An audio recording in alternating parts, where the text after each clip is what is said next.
할렐루야, 반갑습니다. 오늘도 하나님의 은혜가 함께하는 복된 예배 시간이 되기를 주님의 이름으로 축원합니다. 오늘 저는 본문의 말씀을 가지고 교회를 다스리시는 주님이라는 제목으로 함께 은혜를 나누고자 합니다. 하나님께서 지상에 세우신 기간 가운데 두 가지 기간이 있습니다. 하나는 가정입니다. 이 가정을 하나님께서 세우시고 이 가정을 세우신 것을 대단히 기뻐하셨습니다. 그래서 이 가정이 깨어지는 것, 또 가정이 분리되는 것은 하나님이 대단히 싫어하시고 마음 아파하는 일입니다. 뿐만 아니라 또 하나님이 세우신 기관이 하나 있는데 그것은 교회입니다. 교회. 그래서 교회는 주님의 몸된 교회다 이렇게 말도 하고요. 교회는 주님의 소유입니다. 그래서 하나님이 다스리시는 하나님 나라이기도 하고 하나님의 것입니다. 그래서 이 교회는 하나님이 가지신 최대의 관심 중에 하나예요. 그래서 가정을 하나님이 소중히 여기시고 그 다음에 이 교회를 대단히 소중히 여기십니다. 한 가지 중요한 것은 이 교회가 크게 두 가지로 나눌 수가 있는데, 하나는 이 보편적인 이 교회, 무형교회입니다. 무형교회, 눈에 보이지 않는 교회. 그것은 예수 믿는 모든 사람들의 연합이에요. 그래서 지상에 있는 모든 성도들, 그리고 하늘에 있는 모든 성도들 모두 합해서 이 모든 성도의 연합, 이 하나가 거대한 이 테두리죠. 시대를 쫓아서 2000년 전부터 시작해서 지금까지 존재했던 모든 믿는 사람들은 다 하나의 무형교회로 존재합니다. 그리고 또 한 가지는 유형교회가 있습니다. 유형교회라는 것은 눈에 보인다는 뜻입니다. 눈에 보이는데, 이걸 다른 말로 영어로 말하면 로컬 처치라고 해요. 로컬 처치, 지역에 있는 교회 이렇게 말하는 거예요. 그래서 이 로컬 처치들은 대단히 많죠. 교회가 굉장히 많습니다. 지역마다 교회가 많이 있습니다. 전 세계적으로 흩어져 있어 교회들이 다 있습니다. 그런데 이 교회는, 이 유형교회는 그곳에 예배가 있고, 예수 믿는 사람들이 그 모임을 통해서 예배가 있고 교제가 있고 교육이 있고 이렇게 눈에 보이고 서로가 이렇게 만날 수가 있고 그렇습니다. 그래서 이 유형교회가 얼마나 중요하며 무형교회가 얼마나 중요하며 하나님 이 중요함에 대해서 우리가 알 필요가 있습니다. 도대체 그것이 교회와 우리 하나님과 무슨 상관이 있는지 그것도 알 필요가 있습니다. 그래서 오늘 저는 오늘과 다음 주에 이어서 이 교회에 대해서, 교회를 다스리는 주님에 대해서 말씀을 함께 나누려고 합니다. 오늘은 무형교회에 대해서 얘기를 좀 하겠습니다. 눈에 보이지 않는 이 교회의 거대한 연합은 개개인 성도 한 사람 한 사람이 모여서 이루어지고 있는데, 이 교회는 여러분 하나님께서 사랑하시기 때문에, 그분의 피값으로 사신 교회이기 때문에 성도 한 사람 한 사람을 주님은 대단히 중요시하게 하고 있어요. 그래서 우리가 예수 믿는 모든 사람은 어떤 사람도 무시당할 사람이 없습니다. 하나님이 무시하지 않으세요. 우리 인간들이 볼 때는 가난하고 부함에 따라 차별이 있을지 모르고, 많이 배웠고 못 배우고 따라 차별할지 모르지만 그건 하나님과 아무 상관없는 이야기예요. 우리 인간들이 볼 때 그런 거지, 하나님 볼 때는 여러분 어쩌면 여러분 가난한 사람이 더 귀할 수도 있고요, 또 못 배운 사람이 더 귀할 수도 있어요. 더 하나님이 기뻐하는 일을 할 수도 있습니다. 그러니까 여러분, 우리가 어떤 외적인 것을 무엇을 많이 가졌는가가 해서 하나님을 기쁘시게 하는 게 아닙니다. 중요한 것은 우리가 하나님을 얼마나 사랑하느냐에 달리는 거예요. 하나님을 얼마나 사랑하는가. 여러분 하나님을 사랑하십니까? 예. 정말 하나님 사랑하세요? 얼마큼 사랑하세요? 부모님들이 아이들한테, 꼬마 아이들 자랄 때 물어보죠. 너 엄마 사랑해? 아빠 사랑해? 얼마만큼 사랑해? 부모들이 꼭 아이들이 사랑을 하기로 싶어 하더라고요. 저도 그랬던 기억이 납니다. 그럼 아이들이 뭐라고 얘기해요? 이만큼 사랑해. 그거 만족이 안 되는데? 그러면 더 이만큼 사랑해. 그걸로 만족이 안 되는데? 그러면 하늘과 땅만큼 사랑해 이러잖아요. 근데 그 모습이 그렇게 마음이 이쁜 거예요. 여러분 하나님도 마찬가지세요. 하나님도 우리가 하나님을 사랑한다고 고백할 때 하나님께서 영광 받으시는 거예요. 대단히 기뻐하는 겁니다. 하나님의 임재, 하나님의 현재하심, 오늘도 이 자리에 함께 하심, 이것은 여러분 하나님을 사랑하는 자와 함께 하신다고 요한복음에 말씀하고 있어요. 나를 사랑하는 자가 하나님과 함께 된다는 거예요. 여러분, 그래서 이 시간도 여러분, 우리가 하나님을 얼마나 사랑하느냐에 따라서 하나님의 임재의 역사가 강하게 나타날 수 있다는 걸 아셔야 됩니다. 하나님을 사랑하는데 얼마큼 사랑하세요? 물어봐야 되겠다. 다시. 하나님을 사랑하는데 얼마큼 사랑하세요? 얼마큼? 표현을 합니다. 표현을. 시작. 얼마큼 사랑하세요? 예? 이만큼요? 이만큼? 아니 이만큼요? 얼만큼? 따라합시다. 하늘과 땅만큼. 주님이 우리를 그렇게 사랑했단 말이에요. 예. 온 우주보다 더 크신 하나님이 자신의 생명을 바쳐 사랑했단 말이에요. 근데 우주에 있는 우주가 아무리 크다 한들 우주가 우리 뭐 헤아릴 수 없죠. 얼마나 넓은지 측량이 안 됩니다만. 그런데 하늘보다 더 높고 바다보다 더 넓고 더 깊은 사랑이, 그 사랑이 주님의 사랑이란 말이에요. 그럼 우리도 어떻게 사랑해야 돼요? 하나님을 그렇게 사랑을 할 수 있어야 되는 겁니다. 하나님을 정말 사랑하게 되면 여러분, 우리 신앙하는 태도가 전부 다 달라지게 되었어요. 사람이 바뀌게 되었습니다. 하나님을 사랑하면 여러분, 하나님 말씀에 순종하라, 순종하지 마라 할 필요가 없어요. 그냥 순종하게 돼요. 사랑하니까. 여러분, 하나님을 사랑하게 되면요, 예배 시간 지켜라 이런 말 할 필요도 없어. 알았어, 그냥 봉사해야 돼 말아야 돼 할 필요가 없어요. 하나님을 사랑하게 되면요, 봉사 안 하는 게 이상한 거지. 하나님을 섬기고 싶어 견딜 수가 없다니까. 사랑하는 여러분, 그런데 놀라운 사실이 뭐예요? 하나님이 이렇게 우리를 사랑하시는데 우리의 사랑은 자꾸 식어져 간다는 거예요. 세상 풍파에 시달리다 보면요, 정신없이 살다 보면요, 하나님을 사랑하는 마음이 내가 하나님을 사랑하면 뜨겁지가 않은 거예요. 과거에는 막 열정적이었던 내 믿음이 흔들흔들 하고 있는 거예요. 조금만 어려운 일이 와도 그냥 불평이 나오고 속상하고 신경질 나고 그냥 에이 모르겠다, 될 대로 되라, 에이. 어떨 때는 여러분 우리가 그렇게 되는 거예요. 그게 여러분 이상한 것이 아니라 우리의 사랑이, 하나님에 대한 사랑이 자꾸 식어지기 때문에 그런 겁니다. 그래서 이 사랑을, 말세에는 여러분 사랑을 회복해야 돼요. 마지막 때는 사랑이 식어진다고 그랬거든요. 그러니까 이 사랑이 식어진다는 것은 이웃을 사랑하는 사랑만 식어지는 것이 아니라 근본적인 사랑이, 하나님을 사랑하는 믿음이 식어지니까 이웃을 사랑하는 사랑도 식어지는 겁니다. 오늘 본문에 나오잖아요. 모이기를 피하는 자의 어떤 자의 습관과 같이 하지 말고.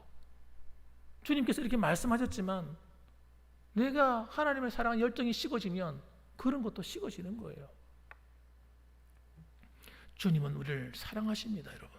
그래서 우리 개인 한 사람 한 사람을 우리는 못 느낄지 몰라요. 하나님께서 다가오셔서 함께 해주신다는 사실을 꼭 기억하셔야 돼요. 그래서 요한계시록 2장 1절 말씀 보면 에베소 교회 사자에게 편지하라. 오른손에 있는 7뼈를 붙잡고 7 금촛대 사이를 거니시는 이가 이르시되, 이렇게 말씀합니다. 예수님을 소개하는데 그의 모습이 어떻게 나타나고 있습니까? 7뼈를 오른손으로 붙잡고 있습니다. 이 7별이 뭡니까? 교회의 지도자들입니다. 그리고 7 금촛대 사이, 7 금촛대는 하나하나가 교회를 상징합니다. 그 교회 사이를 지나다니면서 이렇게 7별을 잡고 하나님께서 어떻게 하는 거예요? 다스리시고 있는 거예요. 교회에 뭐가 필요한 것은 없는지, 어려움은 없는지 하나님께서 보시고 계신 거예요. 그리고는 여러분, 성도 가운데 시험에 든 성도가 있고 낙심한 성도가 있으면 주님께서 가만 내버려 둘까요? 여러분, 하나님은 단 한 번도 하나님이 사랑하는 자가 시험에 들고 어려움을 만났을 때에, 마음에 낙심이었을 때 그냥 버려둔 적이 없으세요. 우리가 몰라서 그렇지. 따라합시다. 몰라서 그렇지. 몰라서 그렇지. 그때는 마치 하나님이 나와 함께하고 있는 것 같지도 않고 나는 마음이 힘들고 고달프고 그랬는데, 여러분 아셔야 돼요. 그때 주님께서 여러분과 더 가까이 함께하고 있음을 아셔야 됩니다. 그래서 도우시는 하나님, 성령으로 오셔서 나와 함께하시고 위로하시는. 우리가 뭐 문제, 속상함에 사로잡혀 있다 보니까 주님이 나를 사랑하시는 그 음성이 안 들리는 거예요. 그래서 그런 거예요. 뿐만 아닙니다. 무기력해진 성도, 힘을 다 잃어버리고 봉사할 힘도 잃어버리고 예배할 힘도 잃어버리고 하나님을 사랑할 힘도 잃어버리는 그 무기력한 성도에게도 주님께서 찾아가십니다. 찾아가서 위로하시고 도와주길 원하세요. 그들이 그러다가 하나님께 기도하잖아요. 주님께서 말합니다. 기도해라. 내가 도와줄게. 나를 찾고 구해라. 성도들이 기도하잖아요. 기도하면 하나님께서 기도할 때 얼마나 기뻐하시는지 아세요? 요한계시록 8장 4절 말씀 보면 우리의 그 기도가 향년과 함께 성도의 기도가 천사의 손에 이끌려서 하나님 보좌 앞으로 올라갑니다. 어떤 기도라도 성도의 기도는 여러분 그냥 버려지는 법이 없습니다. 쓰레기통에 갖다 집어 던지듯이 버려지는 게 없어요. 천사들은 여러분 성도의 기도를 너무 소중히 여겨가지고 다 받들어가지고 하나님 앞에 올라가는 거예요. 그 일을 천사들이 지금도 하고 있는 것입니다. 그러니까 우리가 한 기도는 여러분 따라합시다. 기도는 실패가 없다. 여러분 기도는 실패가 없어요. 우리가 볼 때는 응답이 안 된 것처럼 보이지만 하나님이 여러분 알게 모르게 다 응답하고 계신다 아셔야 돼요. 기도에는 실패가 없습니다, 여러분. 실패라고 느끼는 내 마음이 문제가 있는 거지. 하나님은 한 번도 그렇게 생각하신 적이 없어요. 내가 너희 기도를 내가 외면한다, 버린다 이렇게 말씀하는 성경구들이 있는 거 봤습니까? 저는 본 적이 없습니다. 주님께서는 여러분 복음서를 읽어보면 예수님께서는 자기를 찾는 자를 한 사람도 외면하지 않았어요. 이방인이든지 가난한 과부든지 지위가 높은 니고데모 같은 사람이든지 누구든지 자기를 찾는 자를 외면하신 적이 없다니까요. 그래서 여러분 성도들이 개인기도 생활, 개인기도 할 때도 하나님께서 성령으로 함께 해주시겠어요. 함께 베드로와 요한이 성전에 올라가서 기도할 때 하나님 만나 주셨어요. 그리고 성령을 부어 주셨어요. 자기들은 몰라요. 기도할 때 성령을 부어 주셨는데도 못 깨닫고 있어요. 충만케 하시는데도 잘 몰라요. 여러분 기도는 여러분 영적인 에너지를 공급받는 통로예요. 통로. 하나님께서 성령의 기름을 부어주시는 통로라니까요. 기도는. 그래서 여러분 기도 없이 봉사하면 안 되는 거예요. 기도하고 봉사해야 내가 시험에 안 들어요.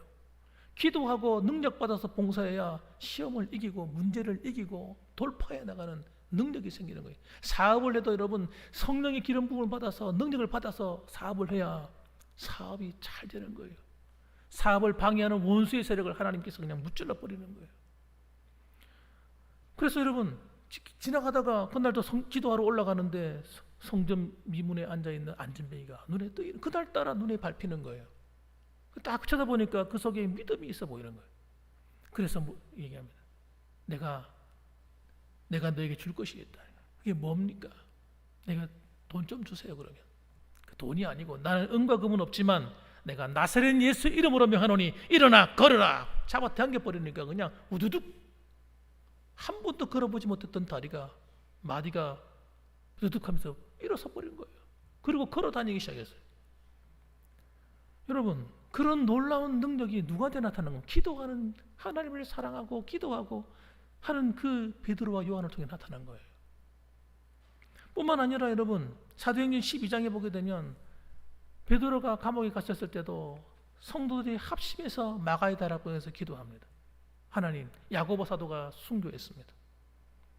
하나님이 베드로까지 이제 다음날 되면 죽어야 되는데 하나님 살려달라고. 여러분 열심히 기도했어요. 얼마나 열심히 기도했는지 하나님께서 천사를 보냈어요. 천사를 보내가지고 베드로가 옥에 갇혀 있었는데 거기 들어와서 베드로를 끌어내어서 탈출시켜 버립니다. 베드로가 걸어 나가고 있는데 천사와 함께 나가는데 사람들이 군병들이 가만 서가지고 못 보는 거예요. 그들의 눈을 어둡게 하신 거죠. 여러분 기도는 여러분 반드시 이루어지고 있다는 사실을 아셔야 돼요. 특히 하나님의 영광을 위해서 하는 기도, 교회를 위해서 하는 기도는 여러분 하나님께서 아주 강력하게 역사하십니다. 그러니까 여러분 보세요. 루디아 같은 경우, 루디아를 만난 경우도 보면 빌립보에서 처음으로 복음을 전하는데 아는 사람이 있어요. 뭐 교회를 그래서 세워본 적이 있어요. 아무것도 할 게 없어요. 그냥 기도할 처소하려고 기도 찾을 처소 찾으려고 강가에 아주머니 모여 있길래 빨래터 가가지고 물은 거예요. 여기 어디 기도할 데가 없습니까? 그런데 거기 마침 유대 출신의 여자가 앉아 있었는데 그 루디아라는 사람이. 이 루디아가 어떤 사람이냐? 자주장사예요. 돈 많은 여자예요. 이 여자가 바울을 영적인 눈을 더 알아보기 시작한 겁니다. 아, 이분은 보통 분이 아니구나. 하나님이 보내신 분이구나. 그래서 예수님을 영접하게 되고요. 그 집에서 교회가 시작됩니다. 바울은 여러분 여러 곳에 떠들 필요도 없었어요. 하나님께서 기도하기 전에 벌써 그냥 응답해버린 거예요. 하나님을 기쁘시게 하는 기도는 여러분 아주 급하게 역사해서 도와주신 하나님께서. 그렇기 때문에 여러분 우리는 기도의 능력을 여러분 믿으셔야 됩니다. 주님께서 그런 성도들을 개개인의 한 사람 한 사람 이 성도를, 이 무형교회의 성도들을 사랑하시는 거예요. 1대1로 만나주신다. 1대1로. 놀랍지 않습니까? 단체로 만나주시는 것이 아니라 1대1로 여러분의 마음을 아시고 위로하시고 여러분 만나주시는 거예요. 또한 전도하는 교회, 전도하는 성도는요, 하나님이 너무너무 기뻐하십니다. 이거는 하나님께서 교회를 세우신 목적이기도 하기 때문에 그렇습니다. 그래서 스데반이 순교할 때 보세요. 스데반이 순교하는데 영적인 눈이 열려버려요. 사도행전 7장 56절에 하나님 말씀을 전하는데 얼마나 핍박하는지 돌멩이를 들고 치는 거예요. 그런데도 이 스데반이 두려워하지는 않습니다. 그리고 고개를 딱 들어보는데 놀라운 일이 벌어지는 거예요. 하늘이 열리고 있는 거예요. 하늘이 쫙 갈라지더니 거기에 하나님 우편에 서신 예수 그리스도가 다 눈에 보이는 거예요. 그때 그 기쁨은 말로 형용할 수 없는 거예요. 여러분 순교했습니다. 스데반이 복음 전하면서. 그런데 여러분 이 순교라는 게 지난번에도 말씀드린 것처럼 아무나 하는 게 아니에요. 순교할 은혜를 입은 사람이 순교하는 거예요. 어떤 사람은 이렇게 나 순교하면 어떡하지? 순교하면 어떡하지? 그건 영광스러운 거예요. 여러분 하나님 나라에 가장 주님과 가까운 곳으로 가는 길이 순교하는 길입니다. 그래서 예수님이 12제자들 정확하게 말하면 11제자죠. 다 순교했습니다. 사도 바울까지 순교했습니다.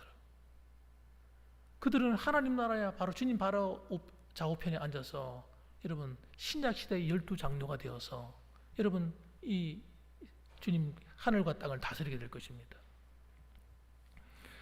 사도행전 27장 33절 보면 이 사도 바울이 기도하는 가운데 여러분 천사를 만나게 돼요. 내가 속한 바 곧 내가 섬기는 하나님의 사자가 어젯밤에 내 곁에 서서 말하되. 여러분 특히 복음을 위해서 일하고 봉사하는 사람은요 하나님이 얼마나 사랑하시냐면 천사를 직접 보내셔버린 거예요. 직접 보내서 직접 말하는 거예요. 이 사도 바울이 여러분 이런 은혜가 있었기 때문에 맡겨진 사명을 온전히 감당할 수 있었던 거예요. 배를 타고 가는데 어떻게 될 것인지를 다 가르쳐 주시는 거예요. 배가 파손하게 될 것까지 어려움을 만나게 된다 이런 거에 다 가르쳐 주시는 거예요. 하나님은 얼마나 좋으신 분인데요. 여러분의 가정과 삶 속에 하나님을 영화롭게 하고자 하는 마음만 있으면 하나님은 구체적으로 만나주시고 가르쳐 주십니다. 그래서 모든 성도 한 사람 한 사람을 소중히 여긴다는 사실 꼭 기억하셔야 돼요. 목사님은 하나님 사랑하시고 나는 덜 사랑하고 초신자는 조금 더 덜 사랑하고 이런 게 아닙니다. 하나님은 모든 성도를 사랑하십니다. 자, 그러면 주님께서 우리를 다스리시는데, 교회인 우리를 다스리시는데 어디서 다스리시는가? 여러분 하나님이 보좌 저 높은 곳에 다스리시는 게 아닙니다. 하나님께서 성령으로 우리 안에 오셔서 다스리는 거예요. 그게 여러분 고린도전서 3장 16절 이야기입니다. 너희 몸이 하나님의 전인 것을 알지 못하느냐? 여러분 하나님의 성전이 어디 있어요? 우리 안에 있어요. 우리 안에. 내 몸에 있습니다. 그래서 성령께서 내 안에 오셔서 나를 다스리시는 거예요. 그리고 우리 왕이 어디 있어요? 저 멀리 계신 것이 아니고 바로 내 안에 계신 거예요. 그러니까 여러분 주님이 내 안에 계신데 뭐가 걱정입니까? 여러분 이것은 놀라운 사건이에요. 요한계시록 3장 20절 말씀에 여러분 라오디게아 교회가 뭐라고 얘기했습니까? 내가 그에게로 들어가 먹고 그런 나로 더불어 먹을 것이라는 거예요. 여러분 주님과 교제하는 거예요. 함께 사는 거예요. 함께 사는 거. 이게 여러분 이게 우리가 받은 특권이에요. 특권. 그 어느 사람도 이런 특권을 받아 본 적이 없습니다. 하나님의 거룩하신 성령께서 성령을 통해서 예수님이 직접 우리 안에 오셔서 왕으로 다스리신단 말이죠. 그게 뭐가 문제겠어요? 여러분 이것을 여러분 정말 마음의 문을 열고 다 그냥 믿어버려야 돼요. 그러면 여러분 정말 믿는 사람은 주님의 음성을 듣고 순종합니다. 그분이 나의 왕이시니까. 따라합시다. 나의 왕이신 주님. 이게 엄청난 비밀이에요. 하나님은 그의 백성을 절대 외면하지 않고요. 왕이신 그분이 그의 백성을 내쳐버리거나 외면하거나 버리시거나 그러지 않게 없습니다. 그분은 책임감을 가지고 우리를 다스리시는 거예요. 그래서 고린도후서 13장 13절 보면요, 주 예수 그리스도의 은혜와 하나님의 사랑과 성령의 교통하심이 너희 무리와 함께 있을지어다. 축도가 나옵니다. 이 축도가 굉장히 중요하잖아요. 이 축도가 어떤 말을 하는 거예요? 그리스도의 은혜와 하나님의 사랑과 성령의 교통하심, 이것이 여러분 우리 안에 있다는 거예요. 그래서 함께 모일 때 우리가 하나의 거대한 교회가 되어서 함께 하나님이 임재하시는 처소가 되고, 흩어지면 각자의 심령 속에 주님이 보좌가 있어서 여러분 또 작은 교회가 되어서 우리가 살아가게 되는 것이죠. 그래서 우리에게 필요한 게 뭐겠습니까? 그분의 임재가 우리 안에 충만해지는 거예요. 내 안에서 충만해지는 겁니다. 그러면요, 하나님께서 우리의 모든 문제를 알아서 행하시는 거예요. 이런 수준까지 되셔야 돼요. 그래서 가정의 일도 누구의 일이 되는 겁니까? 나의 일이 아니라 나의 주인 되신 주님의 일이 되는 거고, 사업하는 일도 나의 일이 아니라 주님의 일이 되는 겁니다. 그분이 내 주인이니까. 여러분, 그래서 뭐 농사하는 일이든지 또 뭐 목축하는 일이든지 무엇이든지 주님의 것이에요. 다 주님 것입니다라는 고백이 나와야 돼요. 정말 주님이 내 안에 왕이 되시고 내 안에 하나님으로 내 안에 와 계신 걸 믿으신다면 내 모든 소유가 주님의 소유가 되어야 됩니다. 그러면 여러분 마음이 안심이 되는 거예요. 다 맡겨버려야죠. 자녀들도 누구의 것입니까? 주님의 것이에요. 맡겨버리세요. 맡겨버려요. 내가 일일이 간섭 안 해도 하나님이 알아서 하십니다. 따라합시다. 나의 모든 것이 주님의 것입니다. 정말 믿으십니까? 우리 김종배 집사님, 집에 있는 소들 전부 다 주님 것 맞습니까? 예. 농사하는 여러분들이 모든 것이 주님의 것이라고 믿으셔야 됩니다. 그렇게 맡기셔야 돼요. 자꾸. 그럴 때 주님이 대단히 기뻐하세요. 그리고 하나님께서 그때부터 다스리시는 거예요. 여러분, 하나님은 인격적인 분이세요. 내가 거부하고 맡기기 싫어하면요, 주님도 강요하지 않으세요. 그러나 내가 즐거이 주님께 맡기기 시작하면요, 주님께서 내 문제를 맡아주시는. 이 교회는 누가 주인이세요? 주님의 거예요. 교회가. 목사는 누가 세웠어요? 주님이 세우셨겠지요. 이게 믿어져야 돼요. 장로님들은 누가 세웠어요? 주님이 세웠어요. 여러분, 사람은 부족하잖아요. 사람은 허물이 있기 마련이에요. 허물 없는 인간이 어디 있습니까? 완벽한 사람이 어디? 대통령이 뭐 완벽합니까? 누가 완벽합니까? 믿으셔야 돼요. 하나님이 세우셔서 하나님이 쓰신다고 믿으면 여러분 정말 그런 역사가 막 일어나는 거예요. 우리가 기도해 줘야 되는 거예요. 가정에 있는 남편을 믿어줘야 돼요. 남편을 하나님이 세우신 내 짝인 줄 믿고 남편의 권위를 인정하고, 예. 아내는 아내의 권위를 인정해주고, 서로가 이렇게 서로 존중해주고, 그러면 여러분 하나님이 그 가정을 책임진다니까요. 내 마음대로 남편을 고치려고 하면요, 남편이 안 고쳐집니다. 아내를 고치려고 한다. 한번 해보세요. 고쳐지는가? 안 고쳐집니다. 하나님이 고치시면 됩니다. 사랑하는 성도 여러분, 우리의 모든 것은 주님의 것입니다. 주님께 맡기십시다. 그분이 우리를 지금도 다스리고 계십니다. 할렐루야. 그럼 다 끝났죠. 뭐가 고민이세요? 여러분의 건강도 누구의 것이에요? 주님의 것이에요. 정말 그렇다니까요. 모든 게 주님의 것입니다. 그걸 날마다 인정하십시오. 날마다 고백하세요. 그러면 하나님이 일하시기 시작합니다. 그러면 여러분 언제까지 의를 지키십니까? 주님 만날 때까지, 주님 이 땅에 오실 때까지 주님께서 다 맡아주실 겁니다.